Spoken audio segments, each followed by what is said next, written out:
Which is what if Naruto was trained by the gorgeous duo, Anko and Kurenai. Part 1. And if you enjoy this fanfic, then please press the like button and subscribe to my channel for more fanfic like this. And now let's start the fanfic. The Fire Country's hidden village of Konoha was well known throughout the shinobi for various reasons. It was known for its many remarkable ninjas that it produced throughout the years, among them the revered Hokages, sworn to protect the village with their own lives if need be, the infamous Orochimaru and his two equally famous teammates, Jiraiya and Tsunade, the feared White Fang, and his son, Copy Nin Kakashi.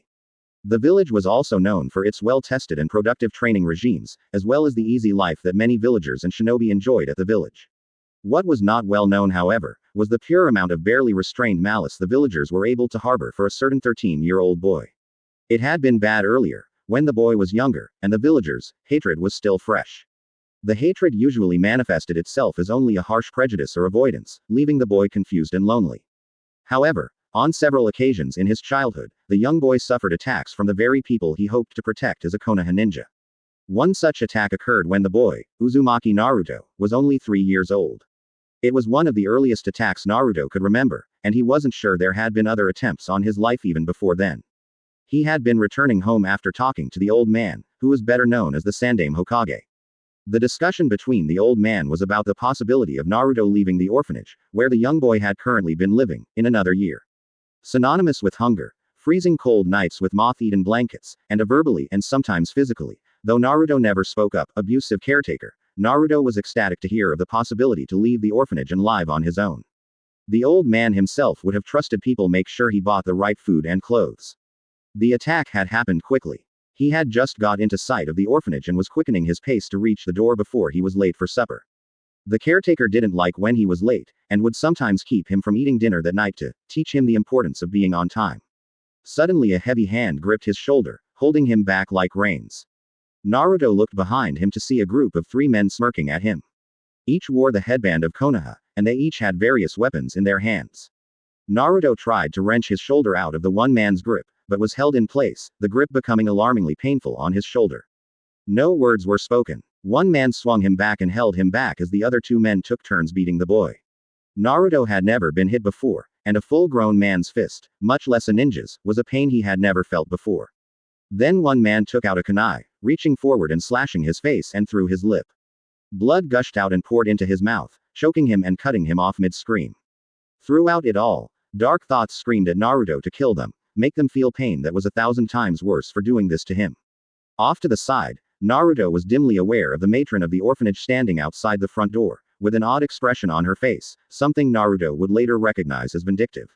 It had seemed like he had been in pain for hours by the time he finally felt the blows stopped, though he knew in reality it was only minutes, if not moments. He realized the next slash of the knife hadn't come, and looked up to see the man who had saved him from his personal hell before falling unconscious. His savior had appeared in the form of a large bear-sized man, with a dark trench coat and bandana over his head. He held the assailant's hand in his fist, and wordlessly clenched his fist tight. An audible crunch sounded and the attacker fell to his knees and screamed from the bones in his hand being slowly crushed. Around the entire group was a squad of ninjas wearing masks, each painted to look like a certain animal or monster.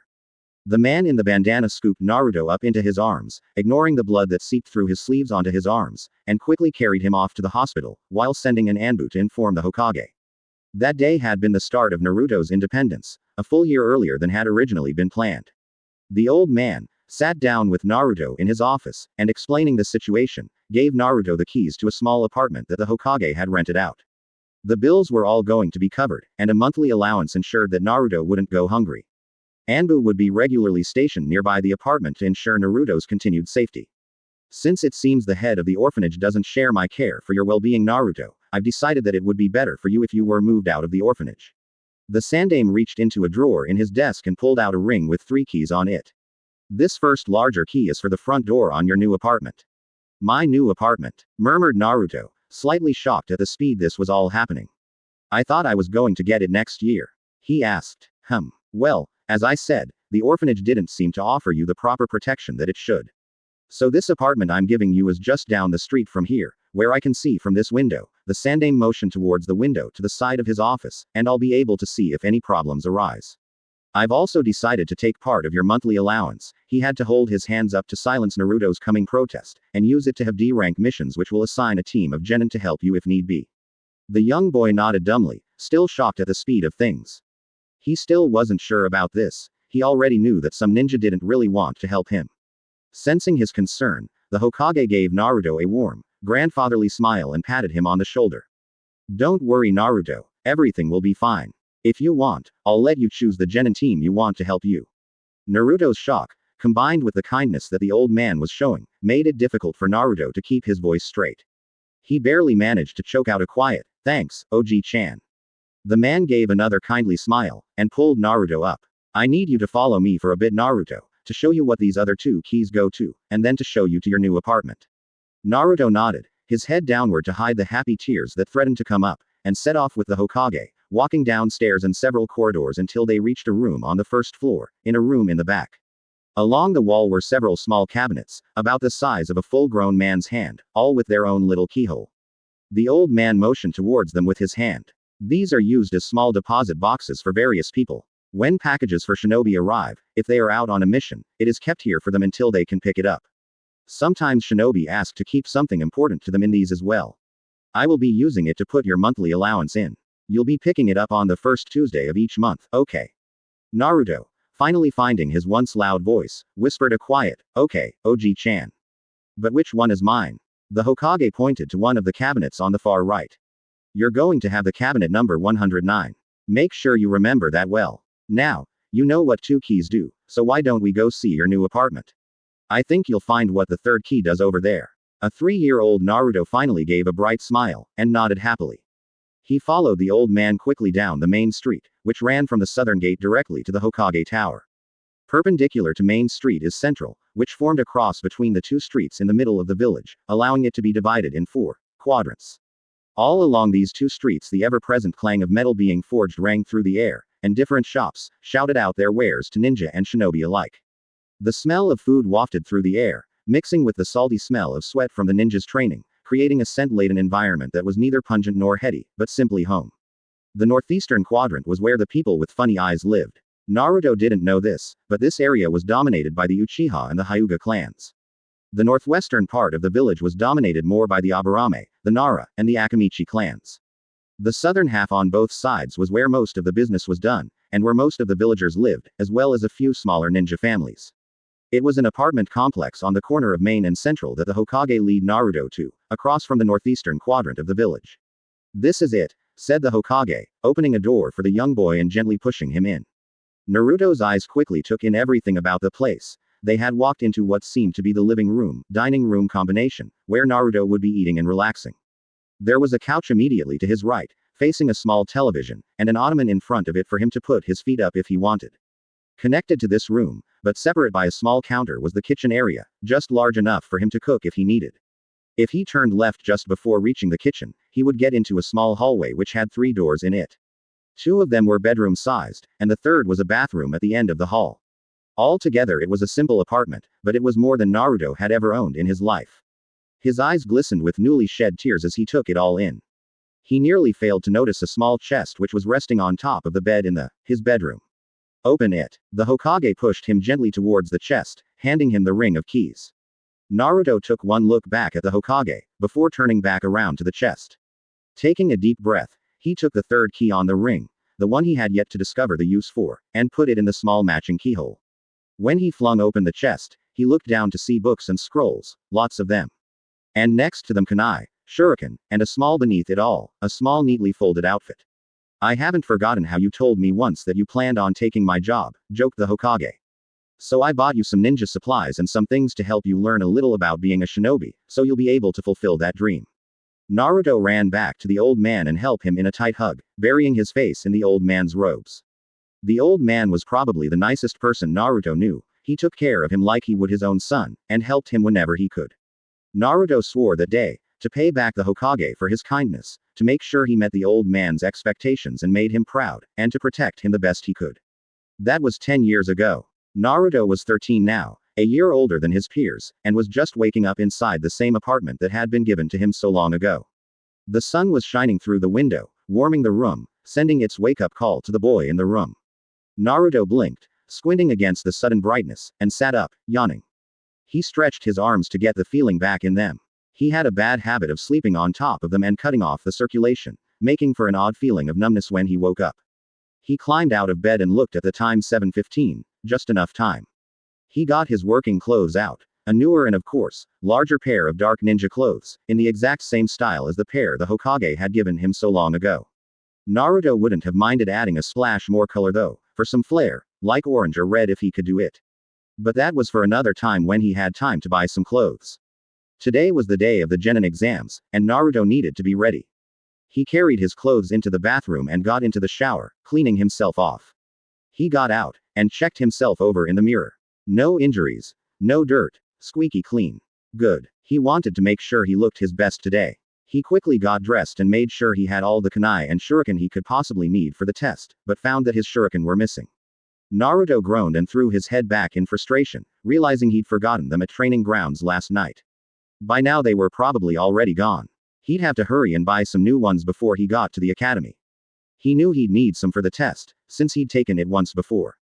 He ignored the dark muttering thoughts in his head when he thought of his failures. It was annoying how any negativity got him to think so darkly, sometimes with thoughts he was sure he'd never think if he was rational. Shaking himself out of his funk, he put a smile on his face. He found that even if he forced a smile, it helped his mood a bit. Something of a trick he'd learned over the years of, well, enough of that. He grabbed some fruit that the old man had left in his kitchen and started down one of Central's side streets towards a shop he knew that sold ninja supplies. He normally didn't have to buy the supplies himself, instead using a genin team to get his stuff so that he wasn't kicked out of the store, but right now he didn't have time for that. The store he walked into finally was owned by an older man, younger than the old man, but this guy was still old. Naruto navigated his way around the cluttered shop, looking into various bins with simple kunai and shuriken, some higher grade than others. Around the edges of the shop were glass counters, with the better weapons the shop had to offer on display beneath the glass. Up on the wall behind the counters were even more weapons and supplies, ranging from weights to swords, to bit of armor. Naruto stopped by a bin with shuriken in his price range. They were neatly packaged in a bag of coarse material, and tied neatly together with a small thin metal chain. Naruto took 2 of the bags, numbering 20, and walked over to the counter where the old man sat with a book in his hand. He cleared his throat to get the man's attention, who, without looking at his customer, took the bag and checked the price. That will be 50. The man cut off as he looked past the book and saw Naruto. 200 ryu. What? Exclaimed Naruto. But the price is clearly a quarter of that. I can demand whatever price I want, brat, it's my store. Who are you to threaten me and try to make me lower my price? The older man snarled as he leaned forward over the counter. Immediately Naruto went on the defensive, holding his hands up in front of him. I wasn't threatening, sir, but I was sure to check the price beforehand and I saw that it was only. You saw, the man shouted. Well, clearly you saw wrong, you little monster. And to think that you would even question me. Get out of my store, now. He shouted, raising his book up above his head and stepping past the counter towards Naruto. Naruto started to back up, quickly spewing apologies, before he bumped into someone behind him. Smelling a perfume, which Naruto found wasn't harsh on the nose. In fact, he wouldn't mind smelling it more often. Naruto turned to find a gorgeous woman with bright red eyes and raven dark hair. She looked to be around 18, give or take a year. She wore a Junin vest over a dress that looked like it wrapped around her voluptuous figure, which Naruto found that, similar to her perfume, wasn't harsh on the eyes. Naruto's eyes drifted from her legs up to her eyes, taking her in, before he realized she was looking at him, and their eyes met. For a brief moment, Naruto didn't know what to make of the woman. He would have run if he hadn't been stunned by her looks, and instead he stood there, mouth somewhat agape, his hands still held up defensively towards the old man and his book, and for a glorious moment, time stood still. Then their eye contact broke, and time flowed forward again. Air that had seemed to stop with time flowed again into Naruto's lungs as he inhaled sharply, and the woman reached out past Naruto and grabbed the old man's wrist, effectively stopped the book that was about to hit Naruto. What are you doing? The woman asked, her light melodic voice carrying a surprising amount of anger. I'm teaching this brat a lesson, snarled the man. I'd suggest you mind your own business. I have every right to refuse a demon like this service. Naruto remained silent during the exchange, flinching quietly at one of the commonly muttered nicknames he possessed amongst the villagers. He had a feeling he didn't want to make this lady any angrier. Are you aware of the law you're breaking? The woman asked, her eyes flashing dangerously. This academy student is a citizen and future shinobi of Konoha. I walked into this store to see you overcharge him, as well as on the verge of attacking him, and you have no valid reason to do either. As far as I can see, he committed no crime. Committed no crime, screamed the man, spittle flying out of his mouth, which Naruto had to wipe off himself. Are you mad? The woman stepped past Naruto too quickly for him to see, slamming her fist into the man's chest, her knuckle digging up between the ribs, knocking the air out of the older man. He doubled over, his mouth flinging open in shock and pain. Spittle flew past his lips and his knees buckled as he sagged to the floor. The woman stood over him, her fist still where she had first hit the man, glaring down dangerously. Her gaze carried a multitude of barely concealed promises of future punishment. If I ever see you acting this way towards any other citizen of Konoha, I will make sure that you will be visiting Konoha's center of inquiry. The man quickly translated it as you'll be spending time in prison and having fun with the interrogators the next time. He nodded his head, still too hurt to speak, and laid there on the floor, desperately trying to inhale air into his lungs. The woman looked at Naruto, whom had taken an uncertain step away from the angered woman. She flashed him a brief smile, her red lips drawing the attention of his eyes, and hormone-filled brain much too quickly for his own liking. He purged the picture with an exaggerated image of Sakura, his crush. Take the shuriken and anything else you need right now. I'll make sure the cost is covered properly. If I'm not mistaken, you're in this year's genin class, are you not? She asked him. Why yes, stuttered Naruto, both out of shyness and fear of the woman. He hurriedly stuffed the shuriken into his pouch and got ready to leave when her question stalled him. You are Uzumaki Naruto, are you not? Yeah. He turned back around to see her smiling again. Yuhi Kurenai, she said simply. Good luck in your exams Naruto. The Hokage speaks highly of you. I hope his faith isn't misplaced. Naruto nodded, and gave his thanks. He knew he wouldn't let the Hokage down today. He'd be a genin tomorrow and ready to start on his journey to become Hokage. He walked through the dusty street as the village really began to wake up. The streets went from quiet, with stores just opening and empty, to swamped with people. People of all different shapes and sizes were walking up and down the streets, ninja visiting common haunts with their team for a mission or just to train, children played ninja, and civilians in clothes of every color walked around the streets to run errands for the day. Everything became more active. Naruto both loved the activity and hated it. It was good to be able to blend in with the crowd and try to avoid the glares. The only problem with more people though, was there was always more glares from people who did see him. He thought back to his conversation with the old man when he had asked him why the villagers hated him so much. He remembered the conversation quite clearly. He was in the old man's office, just recently escaping a particularly vengeful woman, who kept trying to say that he'd killed her husband. Naruto knew he didn't, he had never killed anyone before. When he tried to explain that to her, she blew up, slapping him, and then chasing him down the street, snarling threats all the way. He was sitting across the desk from the old man, waiting patiently as he stuffed his pipe with tobacco and lit it, puffing a few times to get it lit, while gently pushing the tobacco with a pin to air let it get the air it needed. When he had finally got the pipe sufficiently lit, he turned towards the boy, who began relating the recent story to him. The Hokage nodded at all the right times, asking questions when necessary, and showed genuine concern. You're not hurt, are you? He asked. No, I'm okay, answered Naruto. I was hoping that nobody would attack you after the orphanage incident.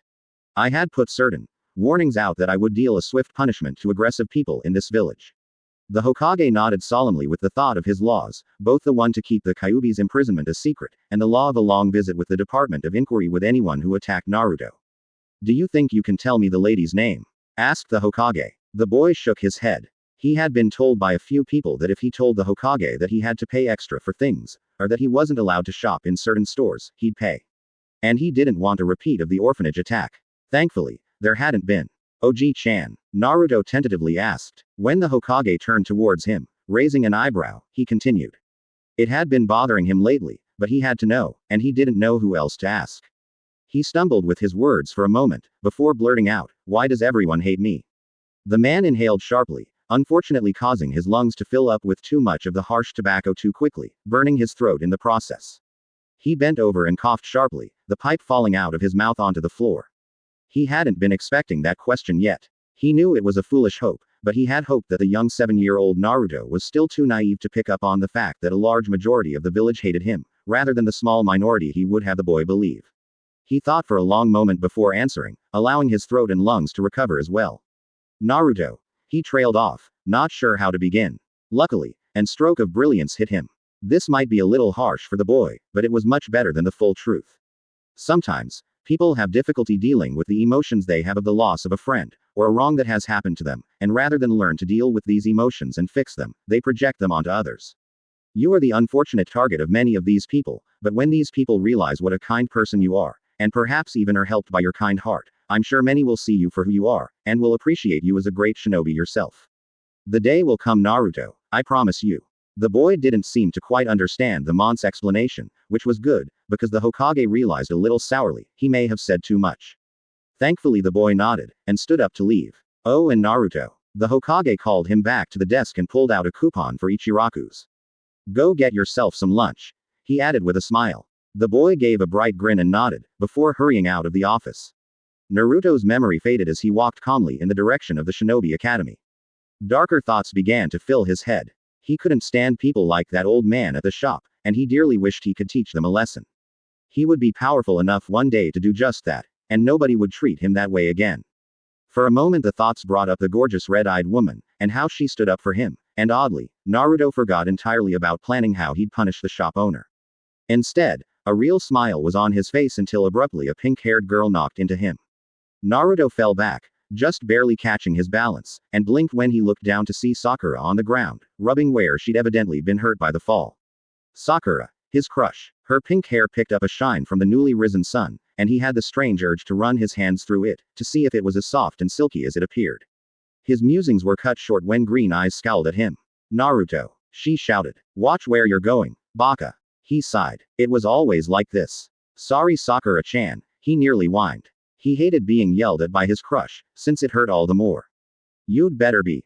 She growled. If I'm dirty now and Sasuke-kun won't talk to me because of it, there'll be hell to pay. Naruto gulped. Sakura really could be scary sometimes. She could be just as scary as that red-eyed woman when she was yelling at that old man. Naruto held out his hand to help Sakura up, which she promptly ignored, in favor of her friend Ino's hand. Naruto let the hand fall limply to his side, and watched as Sakura fixed her hair and brushed herself off. Ino fixed him with a glare of her own, tossing her hair over her shoulder. Don't worry about it, Naruto. This gives me a huge advantage today over Forehead Girl for Sasuke-kun's affection. Her eyes shone and she clasped her hands in front of her, thinking of her crush. Like hell it will, Ino pig, shouted Sakura. It's not like you had a chance in the first place anyway, Forehead. Ino casually retorted. Naruto took a step back as the two glared at each other, sparks nearly flying from the collision of the two massive forces. How could Sasuke-kun ever like a pig like you? Asked Sakura. My forehead isn't as big, responded Ino. Sakura bristled at the insult. My hair is a prettier color, she retorted. Ino was quick with her own valid point. My hair is longer. We both know Sasuke-kun likes long hair. I'm smarter in class. Sasuke-kun likes a more intelligent girl, Sakura said. But he also likes a more competent ninja, which I'm afraid to say, Forehead Girl, is me. Naruto sighed, realizing that he was already long forgotten by the two kunoichi. It wasn't an uncommon occurrence, but rather something he was quite used to. Almost every time these two were in the same room as Sasuke, it was like nothing else existed except for him.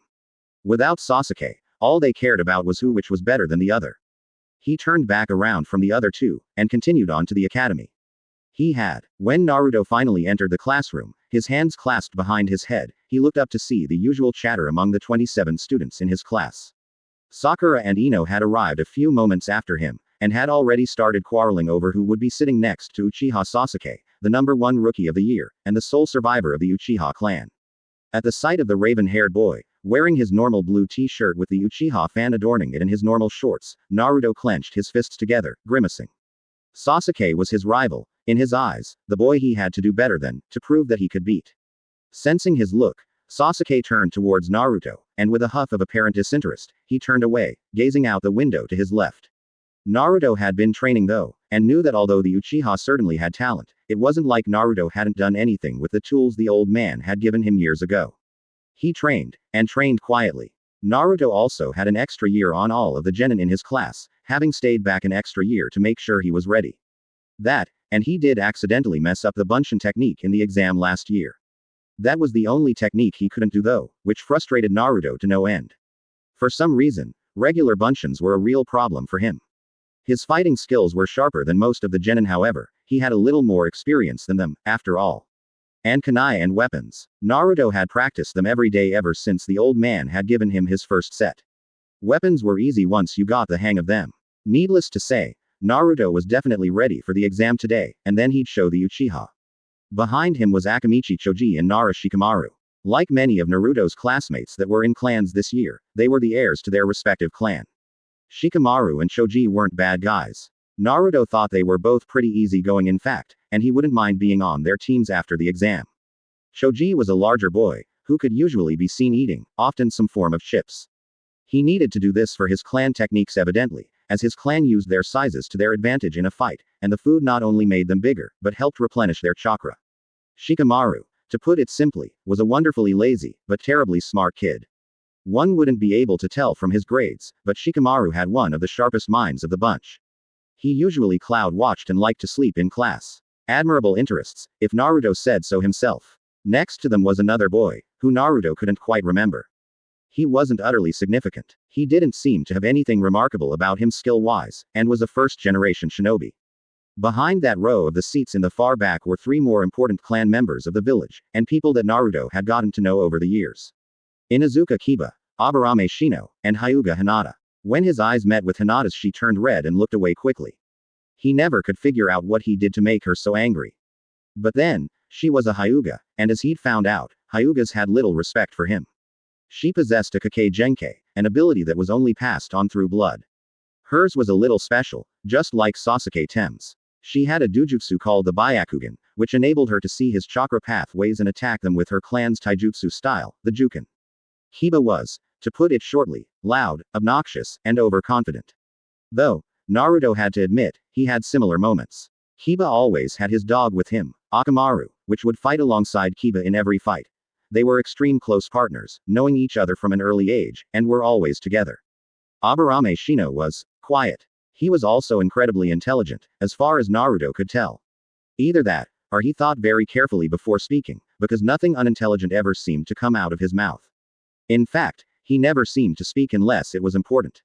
His clan used Kikai bugs to fight. They allowed the bugs to inhabit their body, eating their chakra, in return for their services in a fight. Naruto wasn't sure how effective the bugs could be, but he was sure it had to have more benefits than he realized if an entire clan was based on this ability. The rows in the middle of the class were mainly first-generation shinobi, who were actually the sons and daughters of the villagers, and were the first family members to enter the academy and try to become shinobi. Like Naruto, he supposed. Though Naruto wasn't sure, his dad may have been a shinobi. Or his mom for that matter. Concerns for later in life though, when he was out of the academy and on his way to being a famous Konoha shinobi. The far three rows on the very left side of the class were likewise not from important families as far as he knew, although he was familiar with a few of them. Amy, for one, and her two friends sitting next to her. All he knew about them was that they didn't like Sakura, and had started the name, Big Forehead Girl. For that reason alone, he didn't bother with them. Below them in the middle were two guys and a girl. The one of the guys he recognized as Daichi, a boy who had amazing skills with kunai and was pretty high up in the class grade-wise, probably just below Shino. In front of them were another three shinobi that Naruto didn't know that well, but it didn't matter even if he wanted to know them anyway, since he could see them all pointing at him and laughing. Naruto fixed them a stupid grin and walked past them to sit by Shikamaru and Choji, filling in the only empty seat, as Ino and Sakura had compromised on the row in front to both sit by Sasuke, though Sakura was closer. He'd show all of them soon how much he knew. Hey Naruto, I'm surprised you even bothered to show up, jeered Kiba. After all, I'd heard you failed the last time. Before Naruto could retort, Iruka walked in, slamming a stack of papers onto the desk. Quiet, he shouted over all the talking. The class immediately quieted down, and Iruka took a deep breath, before continuing. Today is this year's annual genin exam. He looked around at the class to gauge everyone's reactions. They all appeared collected. A few seemed to be a little nervous. Uchiha Sasuke fixed him with a confident smirk. I expect all of you to do well. For many of you, this is your first time taking the exam. For those of you who are taking it for a second time, I hope the extra practice has prepared you sufficiently. He glanced at Naruto, which unfortunately many of the class seemed to catch. Whoops, didn't mean to do that, thought the Chunin. Giving Naruto an apologetic look, as some in the class snickered. The exam will consist of a short written exam, which I'm sure many of you have prepared for. However, this will only count for 1/6 of the test. The majority of the test will be outside, when it comes to shuriken and kunai targeting counting for 1/6 each, as well as ninjutsu testing in bunshin, kawarimi, and henji counting for 1/6 themselves. You will need at least 4/6, or 66 in order to pass the exam, explained Iruka. This test is to make sure that you have the minimum proficiency in academy-level skills. An ideal ninja would be able to get 100% on tests, showing proficiency in all areas. However, that is a little much to expect of a genin fresh out of the academy, so we are more forgiving. All genin who pass this exam, however, are expected to practice the skills they did poorly in until they have complete mastery over the skill. He continued. Naruto felt a wad of paper hit him in the side of the head, and turned to see one of the kids he didn't know very well smirking at him. He sighed, ignoring the kid. He had already failed the exam twice. Once he had tried to take it early, when he was 11, to graduate ahead. He'd failed to do that since he wasn't ready yet and instead continued on and tried to take it when he should at age 12. Of course, he had a bad stroke of luck and somehow messed up with the Ritten and the Bunshin. While the first one he didn't count because it was taken early, the second one was a little embarrassing. He'd been pushed back a year then to this class, made up of primarily 12-year-olds and ready to graduate. This year would be different, he promised. He had to make sure the Hokage knew he could depend on him to follow through. An image of the red-eyed Junin came into his head, wishing him luck. He grew determined, and got ready to give this test his all. While Bunshin was still impossible for him for whatever reason, Kawarimi and Henge he could manage fine now, and Kunai and Shuriken were easy that would give him at least the minimum 4/6 score. The written test would be the issue. If he could answer them, then everything would be okay with a 5/6, a respectable score at least. Naruto looked back at Iruka as the Chunin instructor walked to the door of the classroom to answer a knock. Today Mizuki-sensei will be helping me proctor the test to make sure none of you are cheating, and to make sure everything goes by quickly and smoothly, announced Iruka. The man who walked in wasn't unfamiliar at all. He had helped Iruka teach his lessons many times before, normally as an assistant, and he seemed nice enough. He had shoulder-length silver hair, and had a ready smile for most of the class. He waved to them and gave them a simple, "Good luck everyone. Hopefully by tomorrow you will all be genin." With that, Iruka and Mizuki divided up the tests and began to hand them out to the class. There were 3 different versions of the test, each person on a table had a different version to prevent cheating. Shikamaru had version A, Shoji version B, and Naruto version C. You have exactly 45 minutes to finish this test, announced Iruka, looking at his watch. Mizuki and I will be walking amongst you to make sure nobody is cheating. Naruto ducked his head and looked at the questions. They were fairly simple, if the first 3 of them were any measurement. Number 1. State ninja rule number 25, and explain its importance to today's ninjas in the field. Number 2. Explain what chakra is. Number 3. Explain what a Hokage is, and what important role this person fulfills in the Fire Country. Naruto quickly answered the 20-question test, with 10 minutes to spare. As he thought, they weren't difficult, and he had little trouble. He looked up to see Mizuki looking at him oddly, before he continued on. Perhaps he didn't think Naruto would be able to do this test.